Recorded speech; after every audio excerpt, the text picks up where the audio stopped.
Okay, in this next part, we're going to be talking about the scopes part of STEMscopes. So the scopes part is where we're going to spend a majority of your time within STEMscopes because this is where the curriculum actually lives. So if you're on your home screen, you'll see this blue bar across the top and has home. The planner is kind of like an interactive calendar where you can drag things. And then we have scopes. The other things across here are streaming. We don't have access to that, and we don't have access to the coding, but they're just kind of standard on here. If you click on them, it's going to say you need a subscription. Standards is exactly what it sounds like. It's just going to give you the TEKS and the ELPs. And then students is right where we were in the previous video. Okay, and assessments is an assessment builder where you can actually form a test and make an assignment, and then you can assign that to students as well. So if you're interested in creating your own assessment using the STEMscopes question bank, you can do that in this window. So back to scopes. You'll notice when you log in that it's going to automatically be on Kinder if you haven't saved your preferences yet. So in order to go where you want to go, I'm going to choose grades. I'm going to stay with 5th grade since that's what I assigned my students to.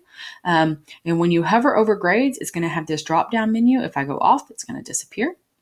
And you'll notice there's a 5th grade streamlined, a 5th grade reteaks, and then down here there's another 5th grade. We want to stay in the 5th grade streamlined. The 5th grade down here is the old standards, but by law, STEMscopes isn't allowed to remove the old curriculum, only add to it. So we want to stay in the streamlined. If you go down here, it's not going to align with our current science standards in the state of Texas. The 5th grade reteaks is also a great area. If you are a 5th grade teacher, this is review, and it can be used anytime during the school year, or if you are reviewing for STAR, it has the standards taught, but with new activities and new hands-on investigations and new inquiry-based lessons. So I'm going to stick with the 5th grade streamlined for this video. And when I click that, it's going to have just the 5th grade standards now instead of all of them. And then I can click this filter. I can save this so that next time I'm here, I have a shortcut. I don't have to go through those steps again. All right, so if I am in here, let's just start with classifying matter 5.5a. You'll notice it doesn't start with the 5.1, 2, 3, 4. It has the process standards embedded into the activities. So it's going to start with the content standards. Every single scope, no matter what grade level you're on, is set up exactly the same across the top right here with these tabs. So it has the 5E model with an extra E called Essentials. Then it has our 5 E's that we're used to, and then it has intervention and acceleration. So we're just going to kind of go through each one of these one at a time here. So essentials is kind of a lot of information for the teacher. You'll notice when I hover over it, it has these orange T's and then the blue S. Anything that is orange T is for teacher facing. That means it is written for the teacher. It is for your information. Anything for the blue S is student facing. Now you can still click on it and see what the student would see. This is a pre-assessment. Right now it's showing you the answers because you're in the teacher page. But when you click on anything that is student facing with the blue S, it is something that you can assign to your students in the classes that you set up, like we showed you in the previous video. You can also add it to your planner, which is that interactive virtual planner, if you like to be organized like that. So within Essentials, we do have this pre-assessment, but going back, we have the teacher background. So maybe you're new to teaching 5th grade science and you want to know how far you need to teach it. You don't want to go too far, but you also don't want to touch it too lightly and not hit it exactly where the intended level of rigor is. So this is a great area. Teacher background teaches you a little bit more about the concept, exactly what you should be teaching the students. So that's a great section. Standards on RAP breaks them down into those verbs and nouns. And it talks about misconceptions right here and how those misconceptions might impact their learning. And for 5th grade teachers only, it will have the STAR released items that go with this standard. And then note that since the standard changed in 2017, that sometimes those questions won't be aligned correctly. Materials list, we have never really found this too useful because this gives you the materials for the entire standard. If you were to do every single activity, which would be nearly impossible with the amount of time you have in the classroom. Answer keys are the answer keys for all of the assessments. You can also find the answer keys on the actual assessment pages themselves. Scope summary is exactly what it sounds like. It's going to tell you what's inside all of these tabs. You can kind of use this as a way to kind of start your planning if you would like, or you can just start clicking on all the buttons, which is what we usually do. But it kind of goes over what the pre-assessment is, what the engage is, what the explore is. So you can kind of see, oh, I might want to use this part from the explore or this part from the explain part. And then the standards correlations is just going to tell you what standards it correlates to. Of course, 5.5A, because that's our scope. It's going to tell you the prior grades. It's going to tell you any RELA connections that are made, and these are usually within the communicating science and the reading science. There's math concepts that are applied here, technology, and then the career readiness standards. And then we have our ELPs down here at the bottom. So very handy when you're trying to do cross-content lessons. All right, so that's everything in the Essentials tab. The next tab is the Engage. It's exactly what it sounds like. It always has the Engage teacher instructions, and then it has starters. The Engage teacher instructions is usually a 1 or 2 class period lesson that kind of gets the students hooked into this scope. So this is an Engage for a classifying matter. You can bookmark these elements, by the way, so that you can come back to them later, and it'll show up on your home screen, and I'll show you that at the end of the video. I'm just going to bookmark a few as we go along. The starters are little short activities you can do throughout the unit. Instead of trying to do just an engage and then, a few days later, maybe you need to catch their attention again or get them re-engaged in the material. Maybe you did something on a Friday and on a Monday you want to get them excited again. These are things that you can throw in whenever you need to. They're usually shorter than the full-on lesson that is found in the Engage teacher instructions. I actually love these starters. Sometimes I replace the Engage with some of these starters. So you kind of just have to play with that when you're designing your curriculum for your classroom. Okay, I'm going to bookmark that as well. The Explorer is the traditional hands-on big lab that we think of when we think of science and in the classroom. And because it is usually so involved, they do have a setup video, which is great. So you can watch this video and they'll walk you through how to set up the lab. And then they have the Explorer teacher guide. It has a little STEM coach part right here where it's talking about scientific investigations, and then it'll take you to more information about that. And then it has the materials list, and then the prep, and then the procedures and facilitation. I know this looks like a lot, but don't let it overwhelm you. A lot of times in these Explorers, the materials list are very long, but if you work together as a team on your grade level, and you're doing this in the classroom, you can kind of split this up about who's going to get what. Or you can find a material that maybe sometimes it'll ask for a tricycle, and maybe you don't have a tricycle in your classroom because you're a normal teacher who doesn't keep tricycles in their classroom. You can find something else that works in its place. So you just kind of have to read through the activity and decide what works for you and customize it to your classroom. Sometimes also they're in stations. So it may look like a lot of materials, but these materials are broken into 5 stations that you can do over the course of 5 class days, or you can do in stations and then switch those stations out with a team partner, or maybe you're doing, 2 of them a day and she's doing the other 3, and then the next day you switch. That way you're not both having to go and find all of these materials. So you've got to make it work for you. Don't just take it at face value for how it's written. You can see this one is broken into 3 parts. So these materials are not just, they're going to use them all at one time. Okay. You will also see over here that there are print files. So there's some that you can actually print, and then there's Google files. So the print ones are going to open in a PDF, and they have student journals, and they have also everything in Spanish as well. And then they have the Google files, which is great if you're using Google Classroom, or if you want to edit the activity and make it your own, because it'll force you to make a copy. And once these copies are open, you can change anything in here that you need to. I like to add some reflection questions at the end of the activities. This one has some reflection questions already embedded. You can add as many pages. This is just in Google Slides. So you can really change anything about this that you need to make it work. But then also you can take this file and put it in your Google Classroom where the students can actually type on the file. Okay, so that's something to keep in mind. These look exactly the same. They're just in a PDF, so they're harder to edit if you don't have a PDF editor. I'm going to bookmark this. If I want to assign this to the students digitally where they have to log into STEMscopes, I just go to the blue S, and now I have that assigned to students, and they're going to get that planner right here. It's just a digital one that they can type in. So if you want them to mark what's magnetic and not magnetic, what the grams are, they can actually type in it, and then the students would have a submit button at the bottom to submit their work digitally. Another great way to use this. So you just assign to students. If you need it in Spanish and you want to assign it to students, you would just click the button that translates it into Spanish, and then click assign to students, and it's going to assign it to them in Spanish, because now we have the Spanish version selected. Okay. Everything else pretty much works the same way. If it's orange T, it's for teacher facing. If it's a blue S, it's something you can assign to students, but you can still look at it on your teacher account. So in Explain, we have question prompts, and they sort them out by Bloom's taxonomy. So if you need to add some questions and maybe you want to elevate the level of questioning in your classroom, this is a great area to stop and look at the questions and kind of add those into your lesson plans or into your learning sets.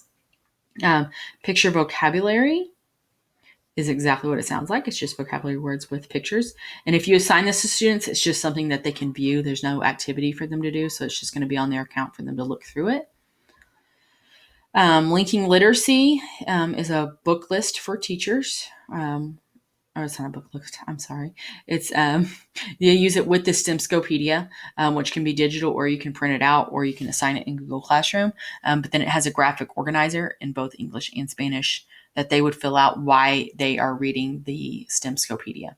And these already have things about the concept in them. Okay, so these go with the STEMscopedia, which is the next link on this site. So you can take this STEMscopedia and you can print it out with the print file, which opens in a PDF. You can attach this PDF to their Google Classroom, or you can assign it to the students where they log into STEMscopes and read it as well. And if you click the assign to students, it's going to give them these question boxes as well to type in. It's not going to show the answers like it does for the teacher. The next one is Communicate Science.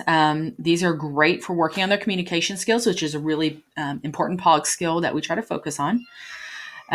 So when we're communicating, it's usually, sometimes it's a whole class dialogue. It's a debate. It has them do a small project where they have to give a speech. It really focuses on those key communication skills. Also great for our ELL students to work on communication skills as well. And it has the student handouts. This is kind of like the procedure and facilitation for the teacher.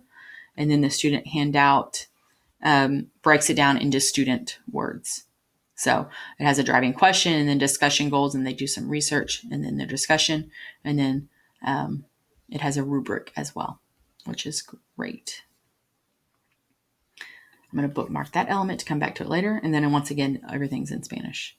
Progress monitoring assessment is kind of like a mid-unit little 5-question assessment that you can assign them in STEMscopes. And if you don't want these answers to show up, say you're in a classroom and you're projecting this, if you click the eyeball, it takes that green answers away. So if I wanted to just project this and maybe use thumbs up, thumbs down, or, maybe just have them write their answers on a whiteboard and hold them up, I can turn off the eyeball, and that will take away the answers. Once again, you could also do this in Google Classroom because it does have the Google student handout, or you could do it as a PDF if you want to print it. Content connections, it's just a video. Reinforce their learning, do some direct teaching. Science Rock, which is in every single scope. K5 is a silly science song about the concept. Students love them, even 5th graders.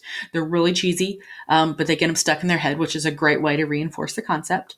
And then it also has the lyrics that they can download as well. Elaborate is exactly what it sounds like. There's so much in this tab. Next step inquiries, inquiry project based about classifying matter in this case. It has extension activities. The reading science, A, B, and C are all things that you can assign them.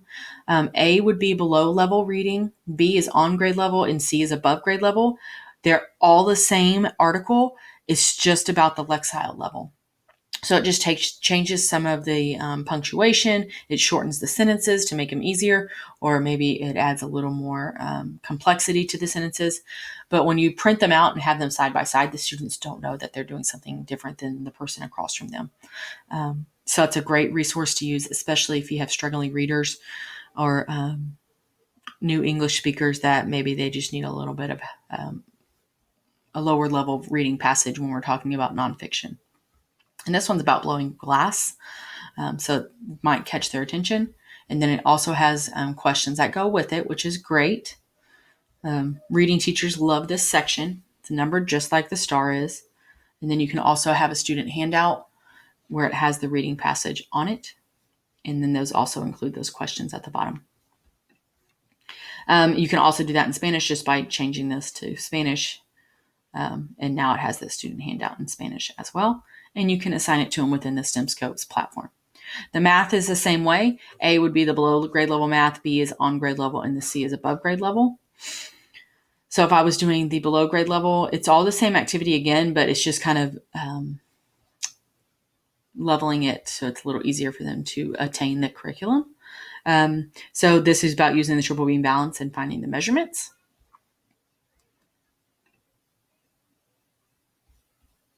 This one's the same. It has a little more questions at the bottom. So you kind of have to look through the A, B, and C's and see which level you want to go with, depending on where your students are. Engineering connections. This is kind of where we find some STEM challenges that are really fun. This one's about building a barge challenge. They have to go through the design process of building a barge with materials. Books on topics, exactly what it sounds like. It shows you some books that you can find. It's going to take you to an Amazon link, but you might be able to find these on YouTube or in your school library, or find an ebook of them. Science Today is a video that's put out by the AP. Usually it's a video, it's an audio clip, it's something relevant that's been within the last 2 years, connecting this to an outside concept to show them, when they ask, why do we have to learn this? This kind of makes a connection to the real world. So we love this part. The only bad thing is that they don't have these videos in Spanish that I see, which hopefully STEMscopes is working on that. Concept review game is in every scope. It's an interactive game that they can play, and it goes over vocabulary and concepts. And that is the one that you can assign to students as well. And then the stimulation practice is another one that is fun for the students if it loads. And this is all about different things and sorting them according to their properties of matter. So you can label your groups, and then you drag the items and sort them. So I'm sorting by, this one kind of goes between. If I was doing my solids, I'm just going to put that one in a solid, but it has liquid in the inside. We only had one liquid.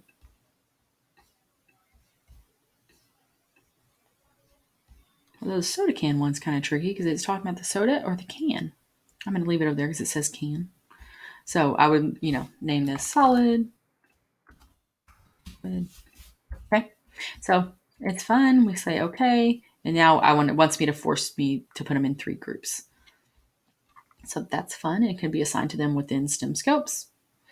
There's not a way to add that into the Google Classroom. Unfortunately, they would have to log into their STEMscopes account, and you'd have to assign it to them.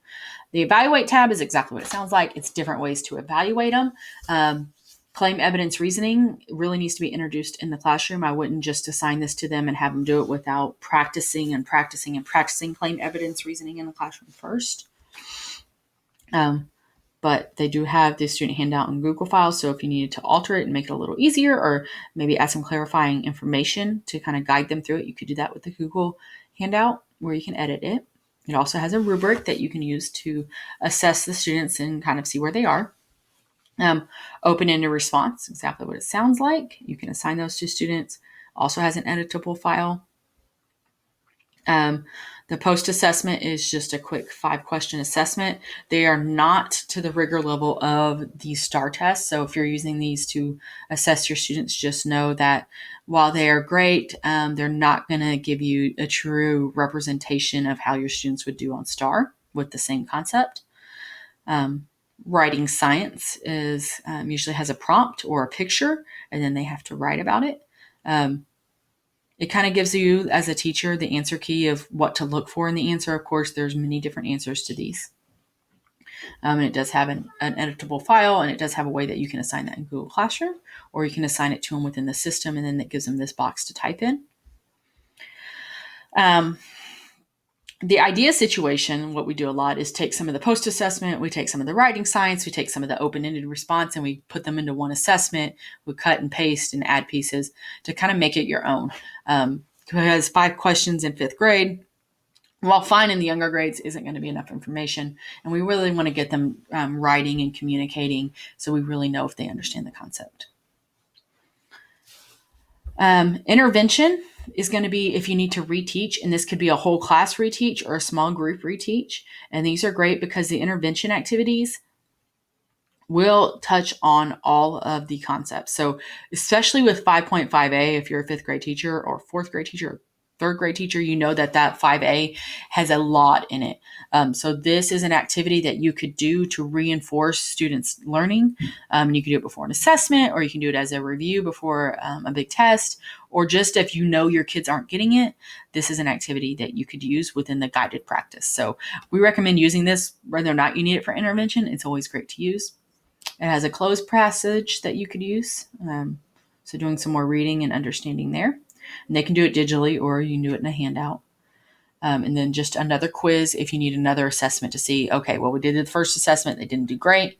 So now I'm going to give them a second one. And these are a little simpler. They are going to be very knowledge level based. And then acceleration has some science art, which, I mean, science art, kids love bringing art into science. I wouldn't really say that's an acceleration activity. Anybody can do it, but it's a great for your early finishers, or if you love to bring art into your classroom, it's a great way to find that where it is bridging the two. It has some project-based learning that they say are made by the Buck Institute, and it has the whole project-based learning. So this is kind of a great springboard if you're doing project-based learning to get some ideas. And it has some links to outside sites that the students can use. I mean, they're really well thought out, but take it and make it your own and make it work for your classroom. Don't just take it and implement it like it is. But great starting point for some project-based learning. And then Science Applied is just talking about just another activity where we are talking about matter in this case and applying it to our real lives. And this one's talking about designing something to keep popsicles frozen. So that is a lot about what's in the scope. So hopefully that kind of helped you. Once again, I can bookmark just the element or the scope, and I'll show you what that looks like back on the home screen. I have my bookmark tab over here. So when I expand this, it'll show everything that I just bookmarked, and then I can just jump right to it. So instead of having to go to scopes and then go to 5th grade and then go back to 5.5a, because I bookmarked the whole scope, and you know it's a scope because it's in orange, I click that, it's going to take me right back there. Otherwise, you can always navigate there through the scopes button.